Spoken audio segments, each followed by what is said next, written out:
Какво си взех от януарските намаления в Зара? Сега ще ви покажа. Кожено яке. Ръкавите е леко разкроено. Точно такива тип оверсайз харесвам аз, не прилепнали. Цената му беше... Тук пише на етикета 49,99, обаче аз го взех, мисля, че за 39,99, не знам, ще ви излъжа, но стои доста яко. Мисля, че стои доста добре. Ето този пуловер ми е, може би, най-доброто попадение. Струваше само 12 лева. Ето вижте как добре стои на тялото.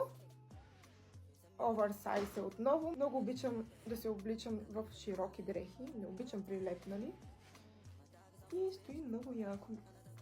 Беше на щанда за 12 лева, но на каста се оказа, че е 17 лева. 5 лева разлика.